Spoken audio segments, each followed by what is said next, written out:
आज के वीडियो में हम करने वाले हैं लीडम पाल, जिसका कॉमन नेम है मार्श टी और हैनीमन ने डिस्कवर करी है और इरिकेसी फैमिली का है। अब इरिकेसी फैमिली का एक एग्जांपल और याद कर लेना, ब्लूबेरी। अब इसके इंट्रोडक्शन की बात करते हैं। ये एक ऐसी रेमेडी है जिसको हम इंजरी के केसेस में दे सकते हैं। अगर कोई स्किन रिलेटेड परेशानी है तो उसमें दे सकते हैं। रोमेटिक कोई जोड़ों में दर्द वगैरह है तब दे सकते हैं, ठीक है। और ये वेजिटेबल किंगडम की है, ठीक है, ड्रग। अब आते हैं क्लिनिकल्स पर।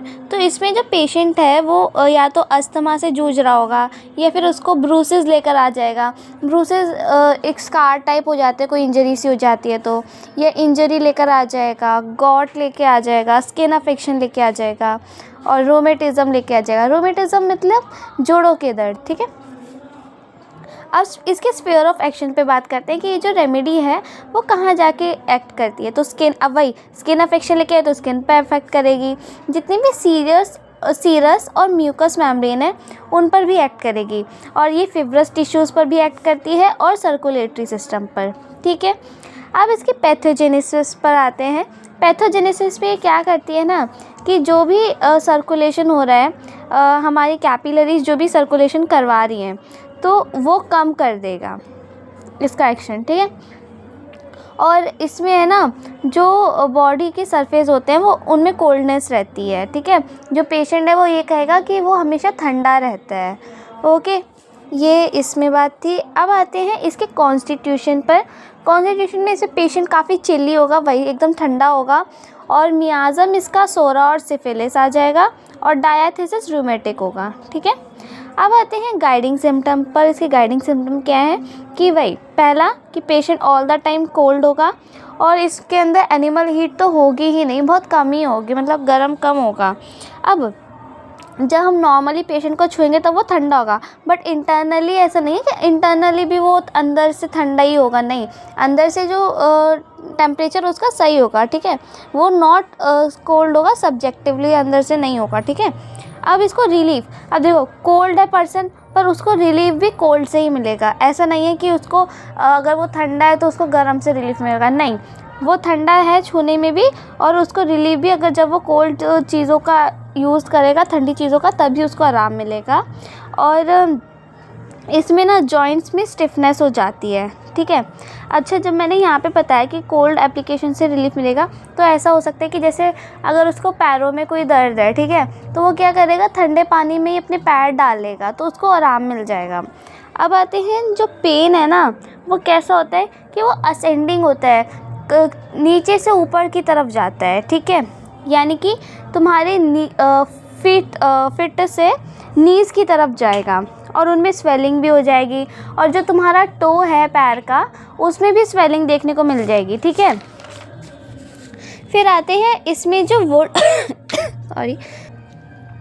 इसमें जो वुंड होते हैं ना वो पंचर टाइप के होते हैं, मतलब छेचप, कोई रैट बाइट हो गई या मॉस्किटो बाइट हो गई, कोई इंसेक्ट बाइट हो गई या कोई नाखून चुभ गया तो एकदम छेद सी हो जाएगी ना, तो वो पंचर्ड वुंड होते हैं, ठीक है। अब इससे पेशेंट को ओडिमेटस हो सकता है, मतलब सूजन आ सकती है और उसको पेशेंट को बेड की हीट से भी दिक्कत होगी। उसको बेड पे गर्म लग रहा होगा ना तो उसको वहाँ वो भी दिक्कत करेगी, तो वो सोचेगा ज़मीन पर ही सो जाए, मतलब ये मैं खुद से बोल रही हूँ, पर उसको बेड की हीट नहीं पसंद, ठीक है।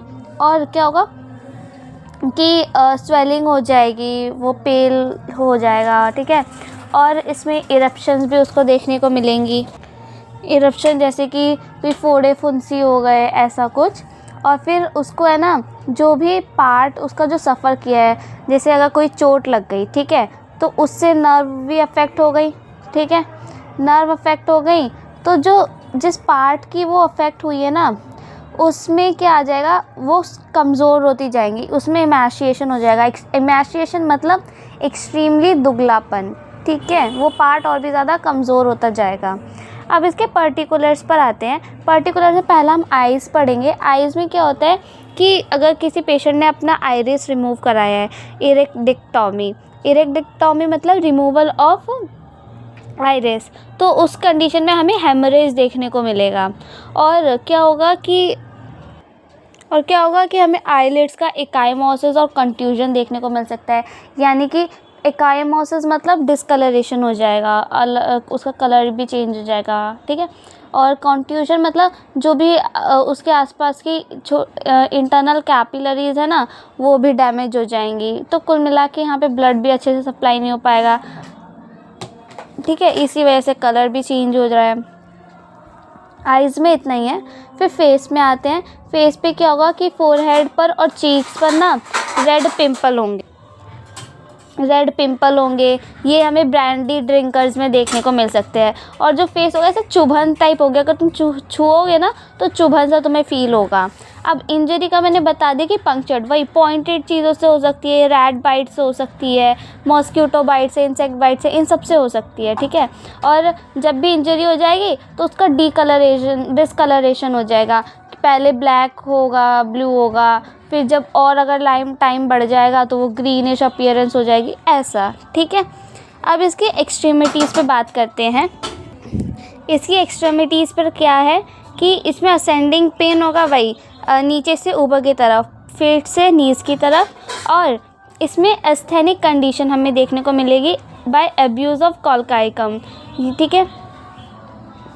और इसमें जो जॉइंट्स होंगे वो नोडोसिटीज़ की तरह एक्ट करेंगे। अब नोडोसिटीज़ क्या होता है कि ये है ना, गांठ वाली स्वेलिंग को कहते हैं, ठीक है। जॉइंट्स में भी ना स्वेलिंग हो जाएगी, गांठ सी बन जाएगी।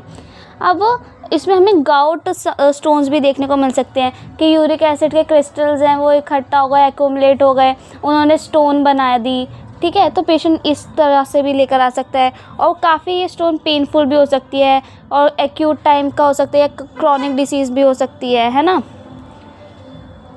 अब यहाँ पे इस रेमेडी में जो पार्ट अफेक्ट होता है ना, वो होता है left shoulder and right hip, ठीक है। ये एक्सट्रीमिटीज़ में याद रखना कि यहाँ पे कौन सा पार्ट अफेक्ट होगा, लेफ़्ट शोल्डर और राइट हिप। अब उसकी स्किन की बात करते हैं। स्किन में ना क्या होगा कि इंजरी से हो सकता है, वही कि पेशेंट इंजरी लेकर आएगा, या उसके जो वाइटल फ्लूइड है, जो ज़रूरी फ्लूइड्स वगैरह हैं जितनी भी, उनका लॉस हो रहा होगा, ठीक है। और फिर आता है ये एक्ने होंगे फोरहेड पर, चीक्स पर, फेशियल एनकाइजिमा होगा। एनकाइजिमा वो होता है जो जहाँ पे छोटे छोटे से बम्प से दाने से हो जाते हैं। और इचिंग होगी पैरों में, एंकल्स में, ठीक है। और जो पेन है उसको कैसा लगेगा, जैसे beaten pain, sticking, tearing kind of pain भी होगा, ठीक है। और ब्रूज तो देखने को मिलेगा ही, वही स्कार से मैंने बताया ना। और क्या होगा कि इसमें जो फीट है, नीज़ है, इन सब में भी स्वेलिंग देखने को मिल जाएगी। और उसको एग्रावेशन किस चीज़ से, स्क्रैचिंग से। अब वही उसको खुजली वगैरह हो रही है, स्क्रैच वगैरह करेगा तब भी उसका और बढ़ जाएगा, स्क्रैचिंग से पेन बढ़ जाएगा, ठीक है। वो ऐसा कहेगा कि जब भी वो चल रहा है तो उसका जो एंकल है वो ट्विस्ट हो जा रहा है, ठीक है। ये सारी पेशेंट दिक्कतें बताएगा। अब मोडालिटीज़ में आए तो उसको रात में ज़्यादा दिक्कत होगी, चलते टाइम दिक्कत होगी, और क्या कहते हैं, बेड की हीट से दिक्कत होगी। और रिलीफ किससे मिलेगा उसको, कोल्ड वाटर से मिलेगा।